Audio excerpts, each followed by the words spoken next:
현대 그 철학의 흐름 가운데 주목받고 있는 현재주의라고 하는 철학의 연구 형태가 있습니다. 이 현재주의라고 하는 것은 우리 사람들이 오늘 여기서 무엇을 어떻게 할 것인가 하는 사람의 삶에 대한 내용을 연구하는 철학 흐름입니다. 이 현재주의가 무엇인가를 조금 더 분명히 알기 위해서 그 주변적인 그 인간과 관련된 그 철학의 흐름을 잠깐 살펴보면 현재주의가 뭘 하려고 하는구나, 그것이 우리의 삶에 어떤 관계가 있구나 한 것을 느끼게 됩니다. 먼저 이것과 유사한 것 중에 실존주의라는 것이 있습니다. 이 실존주의는 인간의 정신구조와 인간 이해를 돕기 위한 철학, 하나의 흐름이라고 할 수 있습니다. 그래서 사람은 어떻게 그 정신적인 구조로 되어 있고 사람의 정신적인 이해는 어떻게 되는가, 이런 주로 내면과 정신을 연구하죠. 그 다음에 또 하나는 현실주의라는 것이 있습니다. 이것은 사람이 살아가는데 무엇이 필요한가, 어떤 환경이 있어야 되는가, 사람이 살아가는데 어떤 조건이 필요한가 등등의 사람의 이기적인 목적을 만족시키기 위한 학문이 현실주의라고 할 수 있어요. 그리고 여기에서 파생된 것이 실용주의라고 하는 인간 실용성에 대한 학문입니다.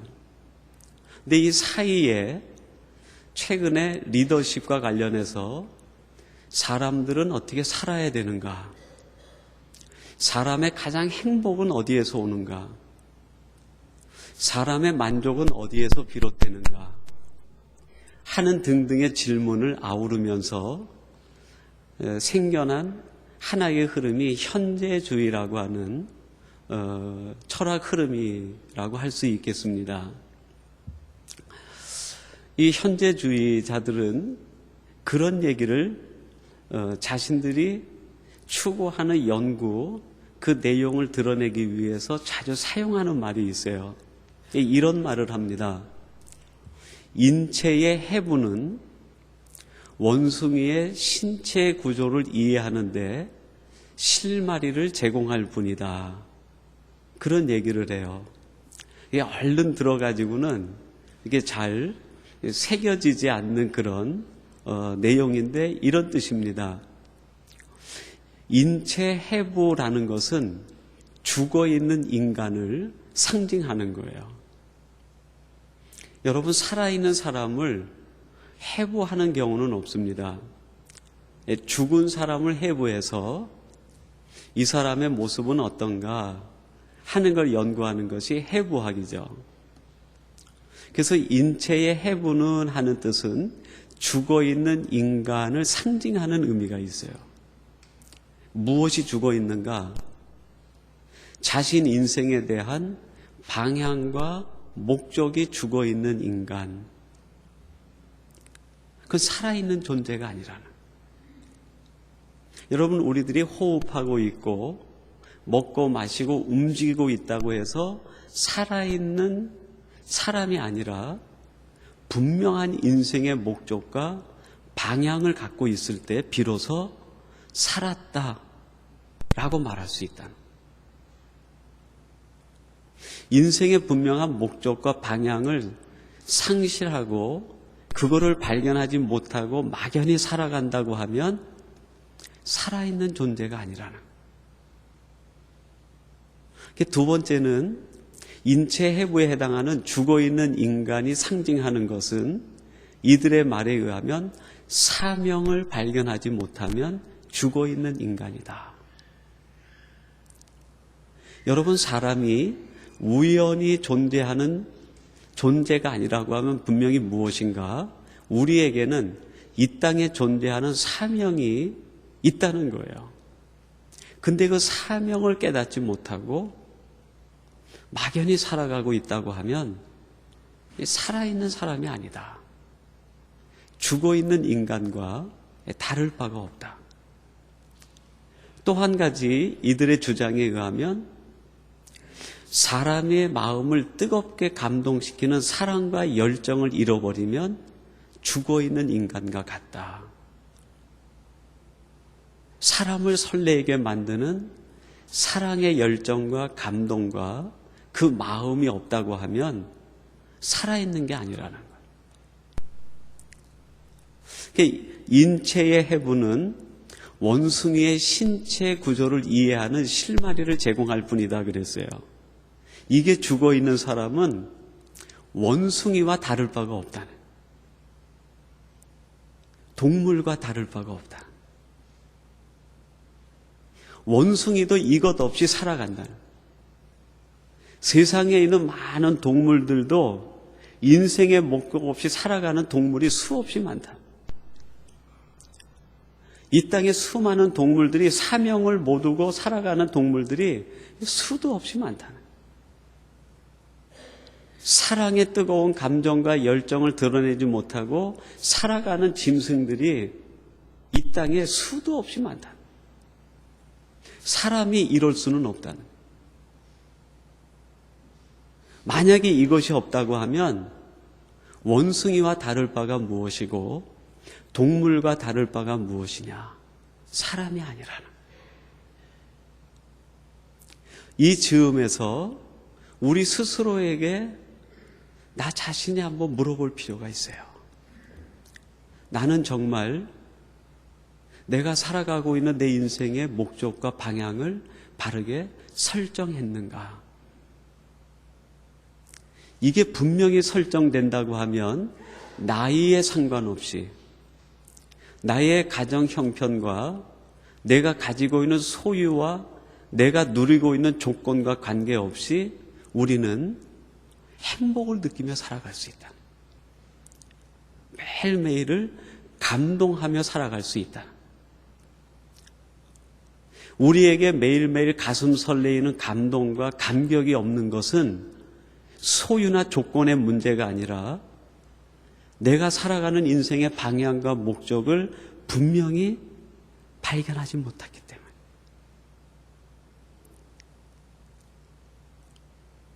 나는 지금 내 인생에 모든 것을 투자할 만한 사명을 발견했는가? 내 생명을 줘도 아깝지 않고 내 인생을 전부 쏟아부어도 아깝지 않은 그 사명을 발견했는가?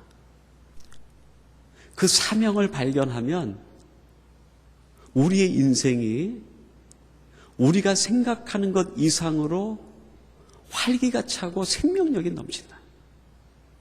말 그대로 살아있는 존재가 된다. 내가 살아있기 때문에 살아있는 것이 아니라 사명이 살아있어야 살아있는 존재가 되는. 사명이 죽어버리면, 사명을 발견하지 못하면 살아있으나 무기력한 존재가 될 수밖에 없어요. 인생의 의미를 깨닫지 못하는, 자기 삶에 감격하지를 못하는, 자기가 살아온 인생에 감동이 없는 거예요. 나는 지금 내 모든 생명을 들여서 사랑할 만한 사랑이 있는가? 그 설레임이 있는가? 이게 있으면 우리의 삶이 가슴 벅찬 삶으로 견딜 수 없게 된다. 이게 죽어버리면 결국 원숭이와 다를 것이 무엇인가? 짐승이나 동물과 다를 바가 무엇인가? 아주 극단적인 표현이지만 사람이 아니라는.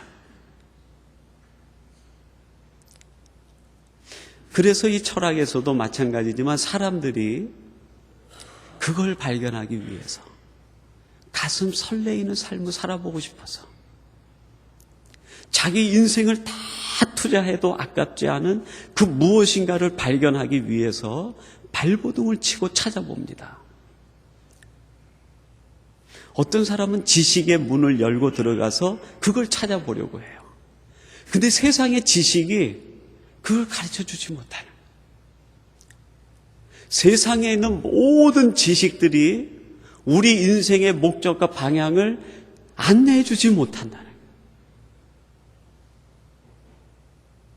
우리의 참 사명이 무엇인지 가르쳐 주지 못한다. 지식 속에 인간의 사랑이 담겨 있지 않다는, 발견할 수가 없다는. 어떤 사람은 재물이 그거를 알려줄 것 같아서 재물을 추구하고 달려듭니다. 단순히 재물을 소유하기 위해서가 아니라 그걸 수단으로 해서 자기 인생의 목적과 방향을 한번 찾아보려고 하는 거예요. 근데 재물이 우리 사람들에게 인생의 목적과 방향을 가르쳐주지 못하는, 더 혼란시키는, 더 잘못된 길로 인도해 가는, 그것이 우리 인생의 사명을 가르쳐주지 못해요. 그것이 우리 인생을 가슴 설레는 사랑의 길로 인도해 주지 못합니다. 그것이 문제죠, 인생에.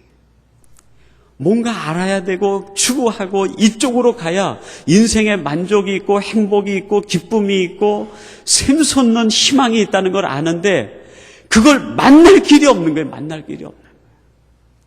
이 세상에 있는 모든 것을 동원해도 그 길을 가르쳐 줄 방법이 없는 거예요. 그래서 하나님은 우리들에게 이걸 가르쳐 주시기 위해서 우리에게 참 안내자 되시는 예수 그리스도를 보내주셨어요. 예수님을 보내주신 거예요. 참 인간의 원형으로 우리에게 보여주셔서 예수님을 만나는 사람들마다 예수님을 통해서 자신의 인생의 목적과 방향을 그 순간에 발견하게 되는,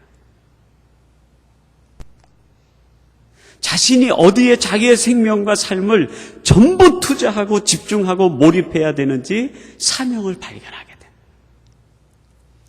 예수님을 만나는 순간에 가슴 뛰는 사랑을 경험하게 돼요. 그 크신 하나님과 사랑의 속성의 교류가 이루어지게 되는,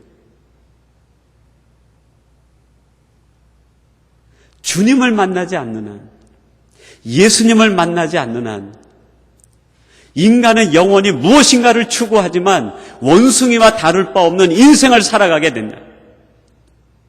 하나님은 우리를 원숭이의 삶이 아니라, 사람 아닌 인생의 삶이 아니라 참 사람의 삶을 살기 위하여 예수님을 우리에게 보내주신 거예요.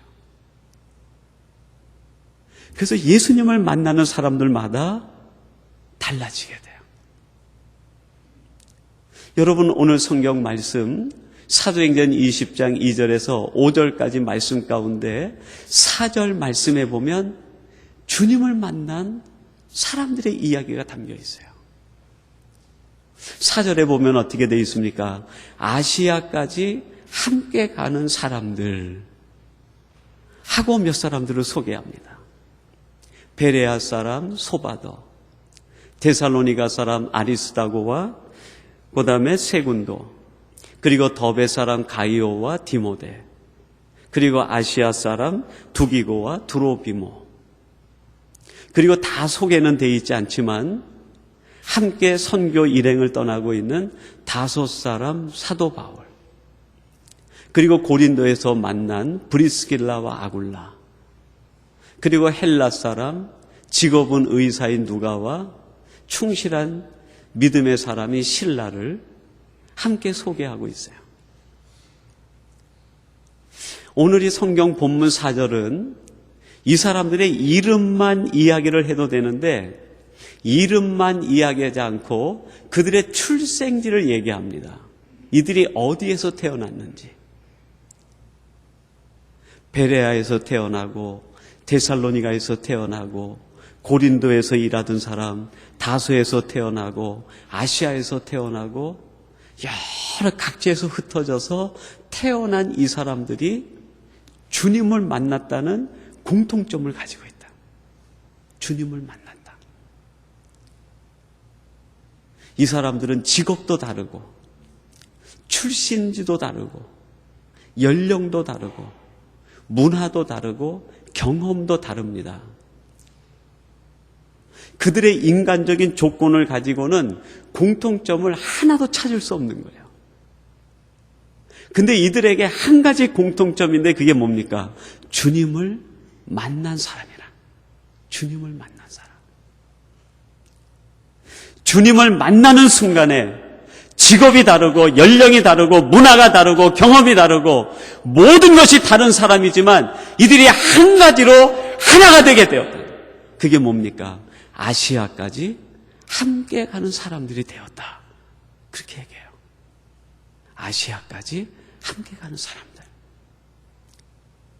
다 다른 조건을 가졌는데 주님을 만나는 순간에 이들에게 한 가지의 목적과 한 가지의 방향이 설정되게 됐다는. 여러분, 주님을 만나면 우리 인생의 방향이 동일하게 됩니다. 주님을 만난 사람들은 인생의 목적이 동일한 목적으로 하나로 뭉치게 돼 있어요. 아시아까지 함께 가는 거예요. 그럼 여러분, 오늘 본문이 말하는 아시아까지 함께 간다는 것이 무슨 뜻입니까? 사도 바울이 사도행전 20장 23절 24절에서 그런 고백을 합니다. 특별히 24절에 보면 주 예수께 받은 사명 곧 하나님의 은혜의 복음을 증거하는 일에는 나의 생명을 조금도 아끼지 아니하노라. 은혜의 복음을 증거하는 일. 아시아까지 간다는 것은 복음을 증거하는 일이에요. 복음을 위하여. 복음을 위하여. 이것이 이 사람들의 인생의 방향과 목적이 된 거예요. 이전에 사도 바울은 산헤드린 공의회의 회원이 돼서 최고의 권력을 갖는 것이 그의 인생의 목적과 방향이 됐었어요. 근데 주님을 만나는 순간에 이 인생의 목적과 방향이 바뀌어버려요. 최고의 권력을 갖는 것이 아니라 복음을 위하여. 브리스길라와 아굴라는 고린도에 와서 장막 깁는 일을 통해서 그가 가졌던 꿈은 이곳에서 내가 성공하는 실업가가 되겠다. 성공한 실업가가 그의 꿈이었고 인생의 방향과 목적이었어요. 근데 사도 바울을 통해서 예수님을 만나는 순간에 목적이 바뀌어요. 복음을 위하여. 복음을 위하여. 여러분이 누가는 어떤 사람입니까? 의사였어요.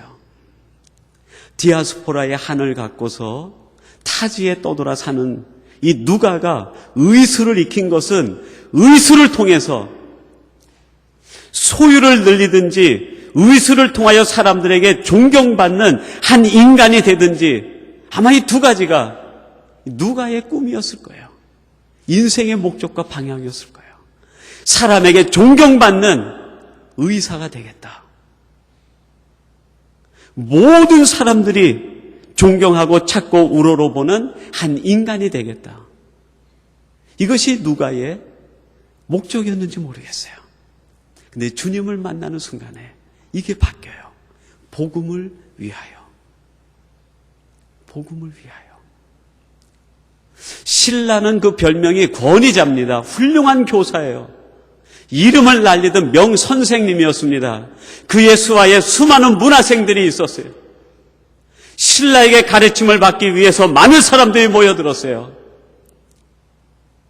예수님을 만나기 이전의 신라는 아마 헬라 철학에 능통해서 훌륭한 교수가 되는 것이 그의 인생의 방향과 목적이었는지 모르겠어요. 근데 주님을 만나는 순간에 이게 바뀌어버려요. 복음을 위하여. 복음을 위하여. 더베 사람 가이오는 훌륭한 재력가였습니다.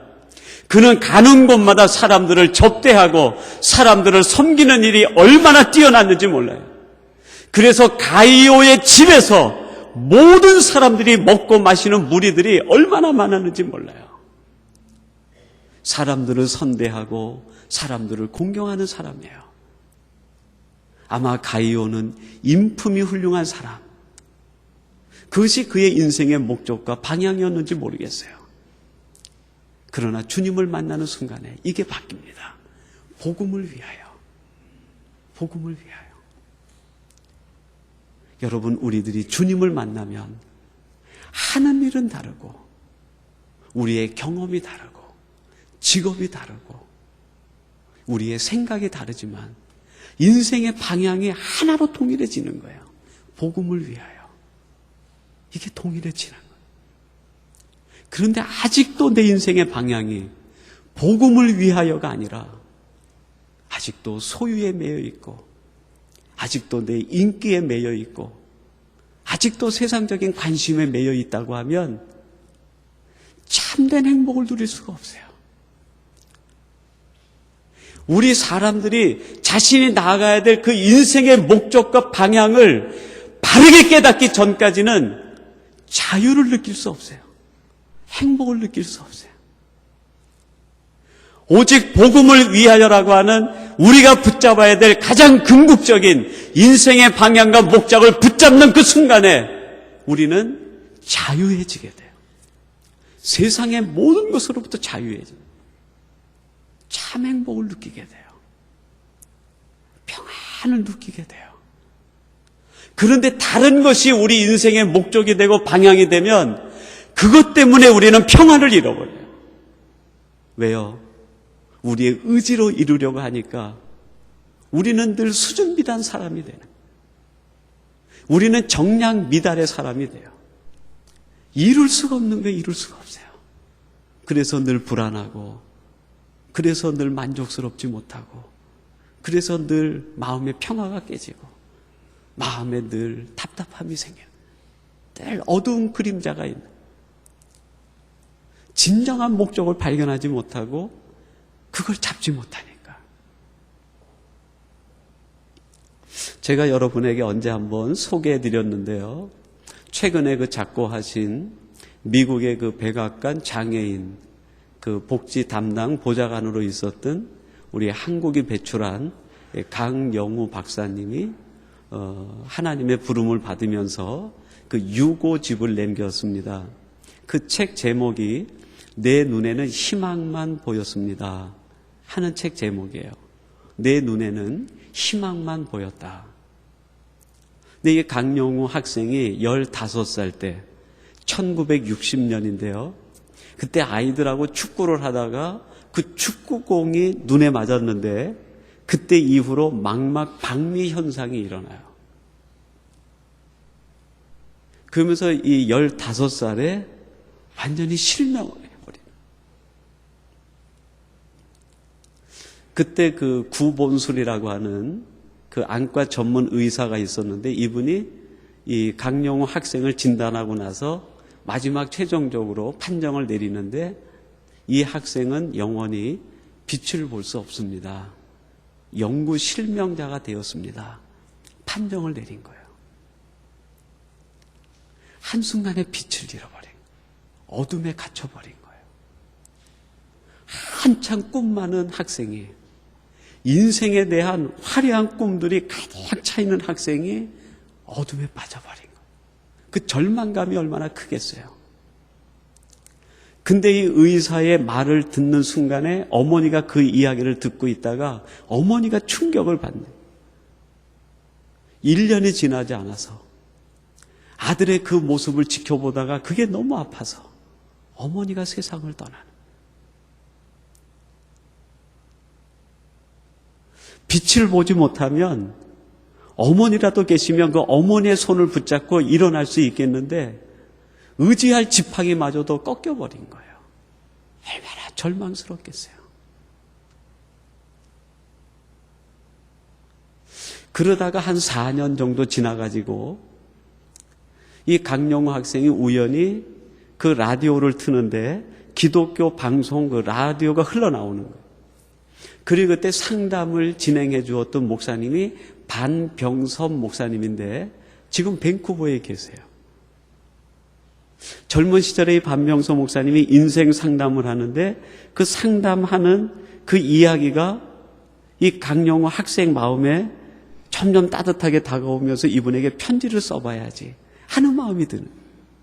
그래서 반병서 목사님에게 편지를 보냈고 반병서 목사님이 그에게 답장을 준 거예요. 눈을 잃어버린 것이 큰 아픔이지만 잃어버린 것을 생각하지 말고 주님을 만나면 더 큰 것을 찾게 된다고 성경 말씀과 함께 들려주신 거예요.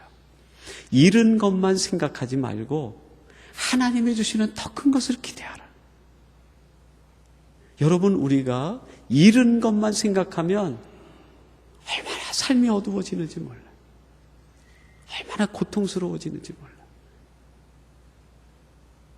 근데 하나님이 주실 더 큰 것을 생각하면 인생이 달라지는, 삶이 달라지는.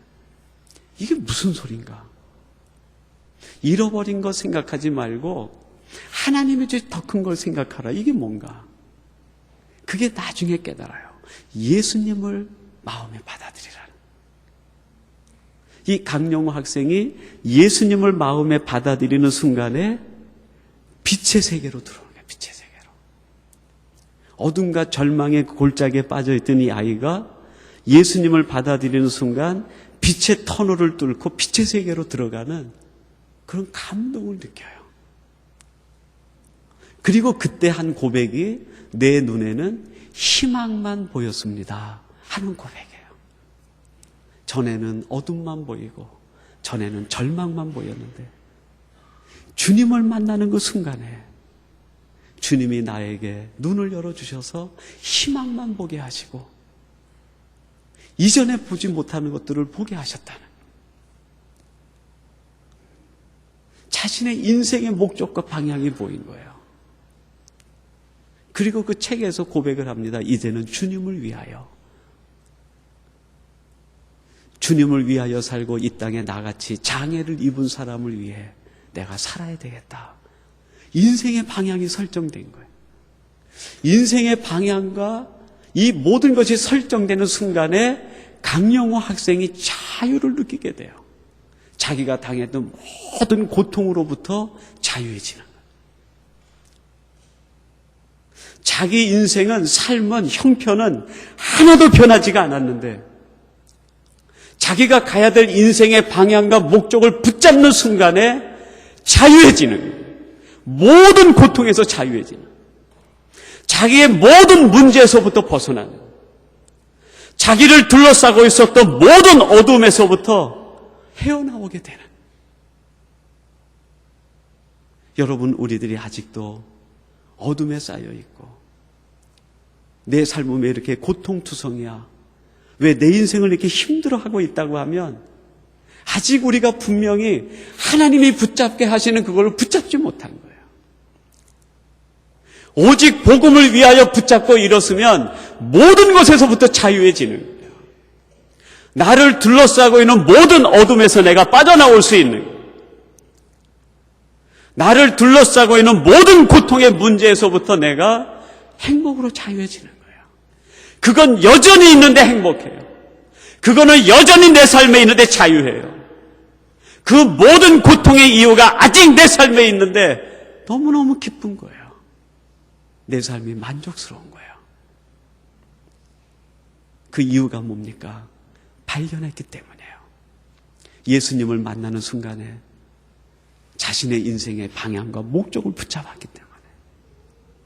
여러분, 이걸 못 잡으면 평생을 어둠 속에서 헤매이게 되는, 평생을 혼란 속에 살아가는, 평생을 무엇인가 찾아 헤매이는 사람으로 살아가는, 그리고 마지막 끝날 때에는 원숭이와 다를 바 없는 인생으로 끝을 내는 거예요.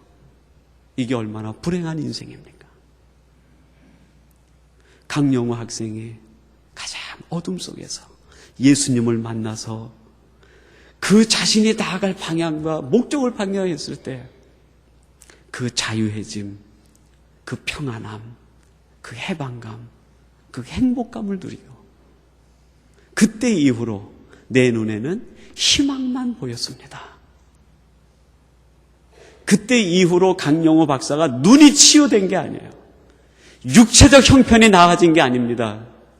그 이후에 그가 유학을 하고 모든 사람 앞에 존경받는 인물이 되기까지 그는 엄청난 골짜기를 살아가요. 엄청난 고난의 골짜기가 그를 기다리고 있는, 사도 바울이 사도행전 20장 23절에서 고백하는 것처럼 결박과 환난이 나를 기다린다 하시나 강용호 박사가 가는 그 길에 환난이 기다리는, 모든 사람들의 무시와 멸시와 조롱이 기다리는, 인간의 굶주림과 아픔과 고통이 기다리고 있는 거예요. 그럼에도 불구하고 그 속에서 자유한 거예요. 행복한 거예요. 매일매일 기뻐서 견디지 못한. 왜요? 희망만 보이니까. 여러분, 우리의 희망이 어디에서 옵니까? 재물에서 오는 게 아니에요. 사람을 통해서 오는 게 아닙니다. 세상 권력을 통해서 오는 게 아니에요.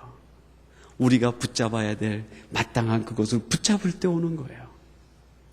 하나님은 데살로니가에 태어난 사람도, 베라에서 태어난 사람도, 아시아에서 태어난 사람도, 다수에서 태어난 사람도, 헬라에서 태어난 사람, 그 모든 사람들이 붙잡아야 될 하나의 인생의 목적과 방향을 우리에게 가르쳐 주셨어요. 그게 뭡니까? 복음을 위하여 그걸 붙잡으라. 이 복음을 위하여 그걸 붙잡으면 세상에서 자유해지는, 나를 둘러싸고 있는 모든 고통의 문제에서 자유해지게 돼요. 그게 오늘 본문 4절에 나온 사람들이에요. 그래서 그들은 이걸 붙들고 아시아까지 가는 거예요. 여러분, 두 번째로 이 사람들이 예수님을 만나는 순간에 그들의 인생과 방향과 목적이 보인 동시에 삶의 자세가 바뀌게 돼요. 삶의 자세가 바뀌어요. 어떻게 살아야 되는지 그게 보인 거예요. 자신이 무엇으로 살아야 되는지 그걸 알게 된 거예요. 여러분, 그게 뭘까요? 오늘 본문 5절에 보면 이렇게 말합니다. 그들은 먼저 가서 드로아에서 우리를 기다리더라. 그렇게 얘기했습니다. 그들이 먼저 가서 드로아에서 우리를 기다리더라. 그들이 먼저 갔다. 이 베레아 사람 소바도와 또 이 가이오와 또 디모데 또 드로비모 또 두기고 아리스다고 이런 사람들이 먼저 가가지고 우리를 기다렸다 그랬는데, 그 우리는 누구냐면 사도 바울과 브리스길라와 아굴라, 누가와 실라예요. 이 사람들을, 이 7사람들이 먼저 드로아에 가가지고 오기를 기다리고 있었다는. 7사람들이 지금 바울과 또 이 누가와 실라와 브리스길라 아굴라 선교하기 위해 애쓰고 수고하는 사람들을 먼저 가가지고 이들이 오기를 기다리고 있는, 기다리는 이 사람들의 마음이 어떠했을까요? 무엇을 준비하고 기다렸을까요? 사랑의 마음을 가지고 기다리고. 지금 오고 있는 사도 바울 일행은 지치고 탈진된 사람들이에요. 위로가 필요한 사람들, 그 누군가의 격려가 필요한 사람이고 도움이 필요한 사람. 이 사람들에게 위로하기 위해서 위로의 마음을 준비하고, 격려하기 위해서 격려의 마음을 준비하고, 이들이 오면은 그들을 돕기 위해서 도움을 준비하고, 이들이 오면 그들을 품기 위하여 사랑을 준비하고 기다리고 있는, 기다리는 사람 마음에는 사랑이 가득 차 있는, 사랑이 가득 차 있는, 삶의 자세가 바뀐 거예요. 마음의 사랑을 가득 채워가지고 기다리고 사는 거예요. 기다리는, 올 때를 기다리는. 여러분, 저희 교회가 이제 5월 넘어가고 6월, 7월 되면서 교회 여러 가지 그 행사들이 많이 준비가 되고 있고 또 실행이 되고 있습니다. 지지난주에는 열린 음악회가 있었고, 오늘은 또 새가족 환영회가 있고, 또 16일에는 한마음 축제, 또 내일 모레 화요일은 효도관광, 또 6월 말에는 여름 성경학교, 또 2차례에 걸친 단기 선교, 그 다음에 8월에 있을 리자이나 원주민, 또 우리 장년부에 또 단기 선교 이런 것들이 쭉 기다리고 있어요. 근데 저희 홈페이지 우리들의 이야기에 보니까 거기에 이 행사들을 준비하는 사람들을 사진으로 찍어서 우리 교우 중에 한 분이 준비하는 사람들 하는 제목으로 사진을 올렸어요. 그거를 준비하는 사람들의 모습을 찍어가지고 사진에 올렸는데 그 모습들이 얼마나 아름다운지 모르겠어요.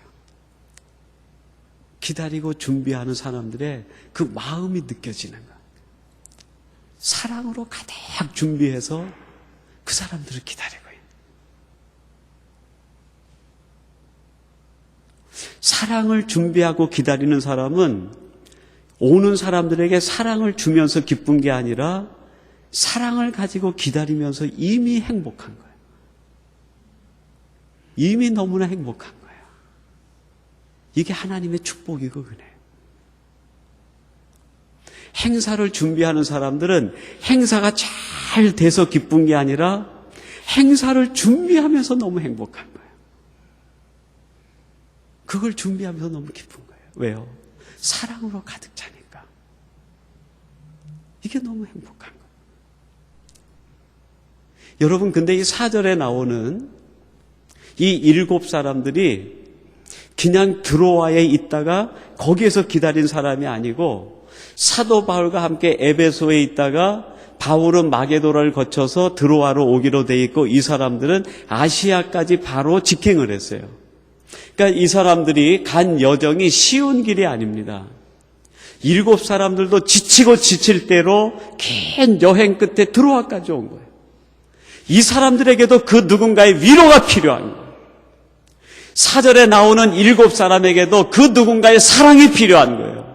그 누군가가 이 사람들을 맞아주고 격려해주고 칭찬해주고 그를 품어줄 것이 필요한 사람들이 이 사람들이었어요. 자기들도 필요한데 근데 이 사람들은 자기 필요보다 먼저 가서 다른 사람들을 사랑으로 맞아들이는, 여러분, 이게 바로 크리스찬의 삶의 자세라는. 성경이 왜 이들을 얘기하면서 그들이 먼저 가서 우리를 기다렸다라고 썼을까요?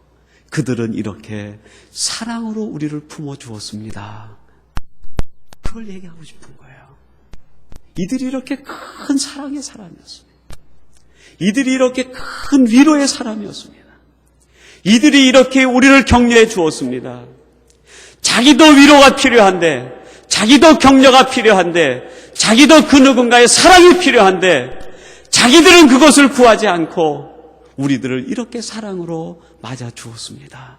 그걸 얘기하고 싶은 거예요. 그 사람들이 오늘 아시아까지 함께 간 사람이에요. 사랑하는 성도 여러분, 하나님 나라엔 이런 사람들이 필요해요. 하나님의 교회엔 이런 사람이 필요해요. 인생의 방향을 잡지 못하고 무엇을 가지고 살아야 될지 깨닫지 못하는 세상엔 이런 사람이 필요해요. 그래서 이런 사람들을 보고 세상에 무엇을 따라 살아야 되는지, 무엇을 품고 살아야 되는지 그걸 알게 되고 배우게 되는 거예요. 하나님은 그 모델 같은 사람이 우리 삼성교회 성도들, 바로 여러분들이 이러한 사람이 되기를 원합니다. 오늘 예배하는 여러분들이 아시아까지 주님과 함께 가는, 또 우리 동역자들과 함께 가는 성도들이 되시길 주님의 이름으로 축원합니다. 우리 같이 기도하겠습니다. 하나님 아버지, 아시아까지 함께 간 이 7 사람들은 자신들도 위로가 필요하지만, 자신도 격려가 필요하지만, 자신도 그 누군가의 사랑이 필요하지만, 자기는 더 큰 사랑을 가지고 지친 사람을 기다려 위로하고 사랑이 필요한 사람을 찾아가 사랑하는 사람이 되었습니다. 이들은 오직 복음을 위하여 사명을 발견하고 그 길로 달려가는 사람이 되었습니다. 오늘 예배하는 저희들이 이러한 사람들 되게 해 주시옵소서. 예수님의 이름으로 기도하옵나이다. 아멘.